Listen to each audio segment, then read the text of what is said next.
JB, we're here, we're back. I mean, We're this here. this is a monumental day. Mhm. This is a monumental day, and everyone knows why.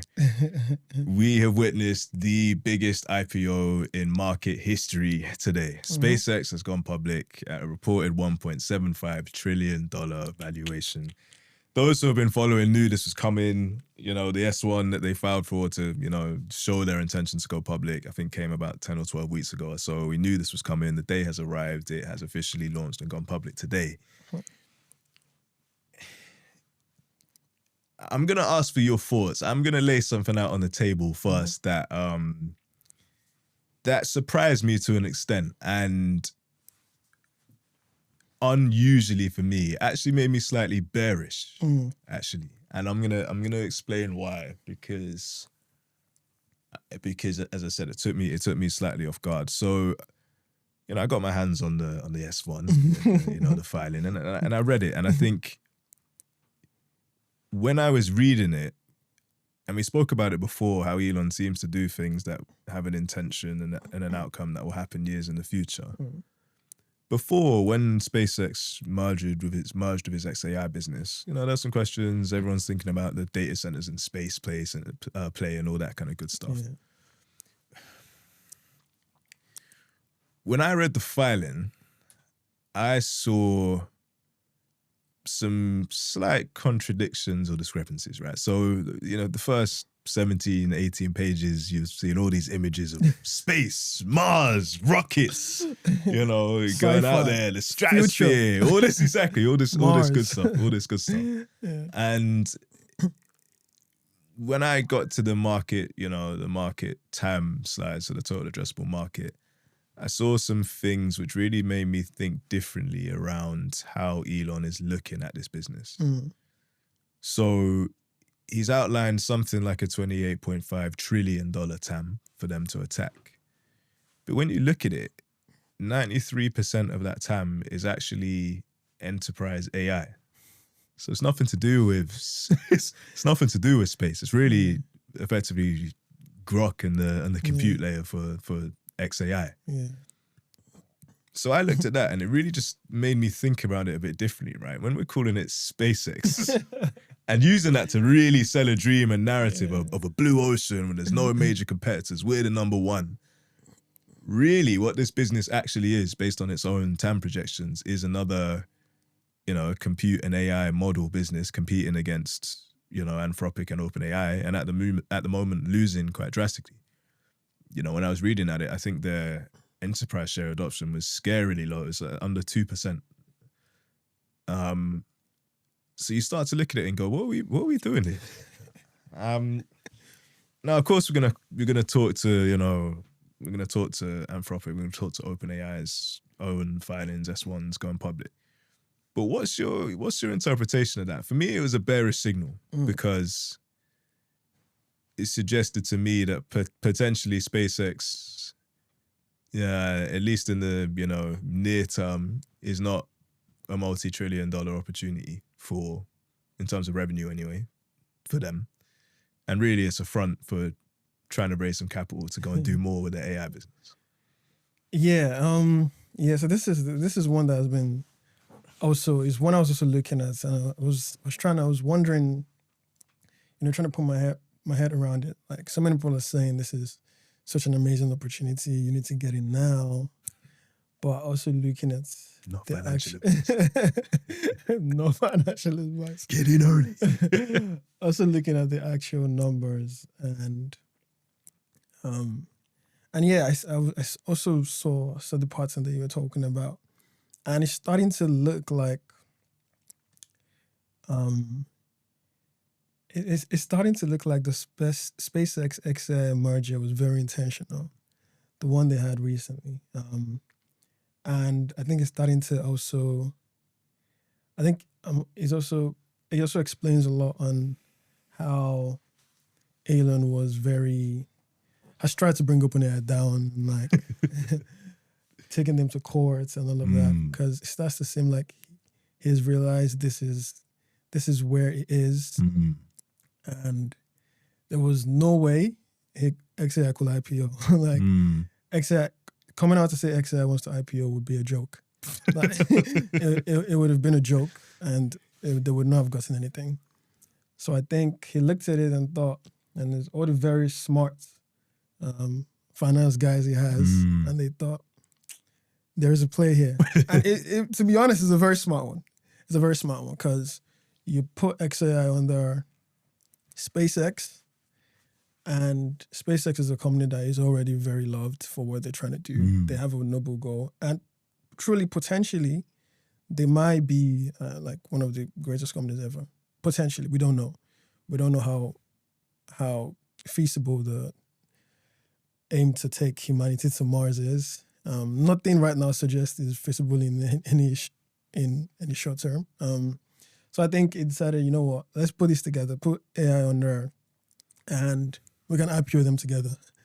And then once we come out, we get this, we can get massive valuations. No one would really want to do too much SpaceX and XAI. But I feel like most people out there don't actually know what you just said, that this is more AI. This is more AI than SpaceX. Because right now, what makes the most money for SpaceX is the Starlink. And that's an amazing business. However, I don't think there's any internet provider that claims to be nearly anything like that. And most internet providers are here on Earth. And as you can imagine, you are more likely to get greater service down here than from something up there. So as much as it's great to provide internet to rural communities, local areas, in big cities, people would most likely still prefer service down here close to them with the fiber optics and everything.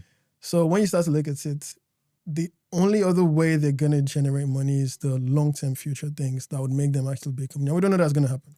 So this really just looks like you said, fundraising. It's a front, bro. Yeah. But I think the thing that's really interesting to me is it also puts a little bit of a different light on the conversation we had, recently around that point where what really was XAI had started to create a venture where it rents out compute that it's bought.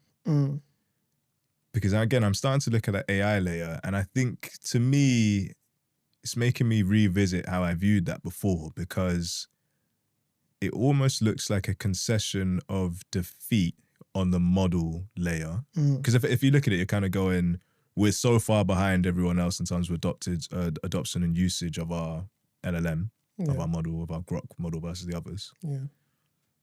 And yet we're literally giving out compute and making money off compute to give to others rather than spending it on making our models better.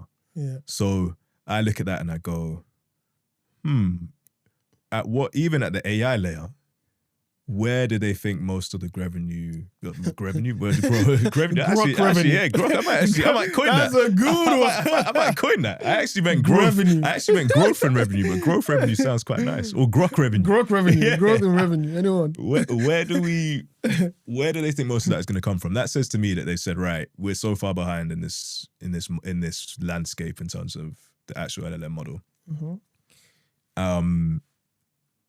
How can we create a big, powerful AI business? Well, why don't we just move to the compute layer? So sorry to cut you, but I do genuinely think they're gonna try to take the compute layer seriously, because I think that's really the only way. Try to do a cloud business. I think that's the only way they cloud, can But I mean, I mean the actual, so the chatbot or agent that everyone at work uses, right? In terms of the cloud and compute, that might be what they have to do now, but that doesn't seem like it was the original intention. Definitely not. Because I look at it again, and we talked about Share as well, because we focused on OpenAI and Anthropic, but you have also got Copilot and Gemini, which do have, significant enterprise adoption as well. So I look at it and kind of go, you've got a big four now. Pretty much every enterprise either or uses any combination of, definitely. Gemini, Claude, Copilot, of course, obviously the OpenAI guys. And so is there space now for Grok to come in and get a significant share? I don't know. Yeah, I don't think so, to be honest. And I hate to roll write off Elon or write off businesses but I don't really see it becoming a big part of the enterprise market. I think, as you say, they're gonna have more success creating an AI cloud and compute business. But trying to make Grok the enterprise AI app, I don't see that happening. Or not in the near term. Yeah, same actually. I really don't see it, because even while they're behind, the guys in front keep making amazing models. Claude just released Claude Mythos recently, and everyone is saying how amazing it is. So it's like, while you're trying to catch up, they're not even stopping. So I really don't see, because even most companies don't just say, let's pick one model. They have a couple of models. The developers are the ones who decide what they're going to use. You're going to have to really convince people that your model is the best and they should leave what they're already used to, that they know is working very well. I really don't see that happening. When there's already 4 massive players as well. It's hard. And then for individuals and smaller businesses that already have their workflows plugged into one of their favorite LLMs, for them to rip it up apart, you need to be so much better for them to rip apart what they've got to plug yours in, which I really don't see happening. So I think the compute thing is what they're going to have to settle for. I think the other play there might be the robots. That's maybe the only other thing. If they eventually... The product layer, Yeah, if they can get Tesla, I don't know, and then get robots and the Grok starts controlling all their robots, maybe that's one play they could have. But also, I don't think they're going to have a monopoly of that either. But even then, I mean, and again, we always talk about thinking decades ahead, right? I think the smarter play for them at this point in time would be to say, right, we've lost that app layer. Yeah. Let's not go and invest billions and billions, or at some point trillions, in trying to catch up in that layer. Let's accept where we are in it, and let's position ourselves for the next one. Yeah. If that means cloud and compute and robotics, fine, it's another huge multi-trillion-dollar market. Yeah. But let's not be stupid now. Let's not invest billions and trillions trying to catch up, where I think sometimes you lose, right? Yeah. And I think it does shift quickly. So it wasn't that long ago everyone was laughing at Google. But again, I even think of it and go, Microsoft and Google had a massive distribution advantage. They were already in enterprise, whether it's cloud or Office. Yeah. So they had a huge distribution advantage. So it allowed them and afforded them a way to catch up with your OpenAIs and your Claudes. Yeah. Grok doesn't have that. Yeah. So it's a hard. There's a fifth player as well. There's Meta doing their best. What is it? Is anyone? No one. Yeah, there's no one. Yeah. But even at that low to no adoption, there's Meta also trying to fight for that with Grok as well. So just... And there's some open questions on what Meta are even doing, but I've learned not to write Mark Hoffman, so we'll see. We'll see. All right, man. And look, I think we said we weren't going to talk about Anthropic and OpenAI again. Obviously, naturally, it came into that SpaceX conversation. I want to save their own filings and their own IPOs to come for another time. Everyone knows that their IPOs are coming at some point this year. Well, let's do that. Let's give that its own justice and give it its own section. Yeah, that makes sense. We don't know if OpenAI is going to come this year, by the way. They said no timeline. It's coming, bro. Well, let's see. It's coming.